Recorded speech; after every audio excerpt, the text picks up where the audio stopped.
ಈ ಸರ್ಕಾರದ ಪಾಪದ ಕೊಡವು ಕೂಡ ತುಂಬಿರುವಂಥದ್ದು. ಇವ್ರ ಯೋಗ್ಯತೆಗೆ ರಾಜ್ಯದಲ್ಲಿ ಆಡಳಿತ ನಡೆಸೋದಕ್ಕೆ ಸಾಧ್ಯ ಆಗದೇನೆ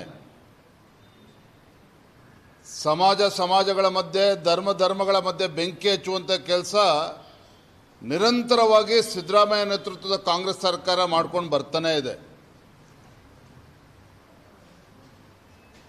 ಈಗ ಶಾಲೆಗಳಲ್ಲೂ ಕೂಡ ಹಿಜಾಬನ್ನು ಧರಿಸೋದಕ್ಕೆ ನಾವು ಅವಕಾಶನ ಕೊಡ್ತೇವೆ ಅಂತೇಳಿ ಅಧಿಕೃತ ಮುದ್ರೆಯನ್ನೇನು ಇವತ್ತು ಕಾಂಗ್ರೆಸ್ ಸರ್ಕಾರ ಒತ್ತಿರುವಂಥದ್ದು, ಶಿಕ್ಷಣ ಸಚಿವರು ಹೇಳಿರುವಂಥದ್ದು ಖಂಡಿತ ಸರಿಯಲ್ಲ. ಮಾಡಬೇಕಾಗಿರ್ತಕ್ಕ ಕೆಲಸಗಳು ನೂರಾರಿದ್ದಾವೆ. ಅದನ್ನು ಬಿಟ್ಟು ಈ ರೀತಿ ಶಾಲಾ ಕಾಲೇಜುಗಳಲ್ಲೂ ಕೂಡ ಹಿಂದೂಗಳು ಮುಸಲ್ಮಾನರು ಅಂತೇಳಿ ಬೆಂಕಿ ಹಚ್ಚುವಂಥ ಕೆಲಸಕ್ಕೆ ಇವತ್ತೇನೋ ಕಾಂಗ್ರೆಸ್ ಸರ್ಕಾರ ಕೈ ಹಾಕಿದೆ. ಇದಕ್ಕೆ ಬರೋ ದಿನ ರಾಜ್ಯದ ಜನ ಇದಕ್ಕೆ ಉತ್ತರವನ್ನು ನೀಡ್ತಾರೆ. ಹಿಂದೆ ಬಿಜೆಪಿ ಸರ್ಕಾರ ಇದ್ದಾಗ ಹಿಜಾಬನ್ನು ಬ್ಯಾನ್ ಮಾಡಿತ್ತು.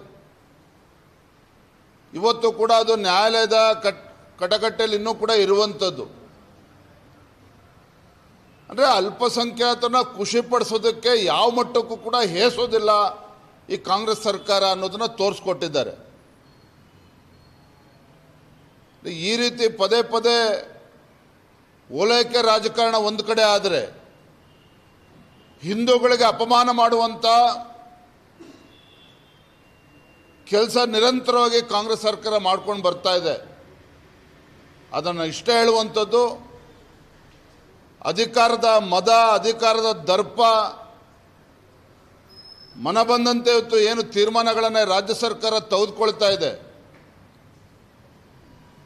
ಈ ರಾಜ್ಯದಲ್ಲಿ ಪ್ರಚೋದನೆಯನ್ನು ಮಾಡುವಂಥ,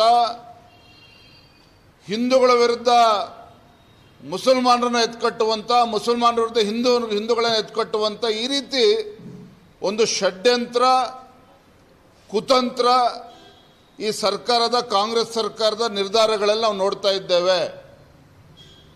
ಬಹುಶಃ ಕಾಂಗ್ರೆಸ್ನವ್ರಿಗೆ ಉಪಚುನಾವಣೆ ಗೆದ್ದಿದ್ದೇವೆ ಅನ್ನುವ ಅಮಲಿನಲ್ಲಿ ಈ ರೀತಿ ತೀರ್ಮಾನಗಳನ್ನು ಕೂಡ ತೆಗೆದುಕೊಳ್ತಾ ಇರ್ಬೋದು.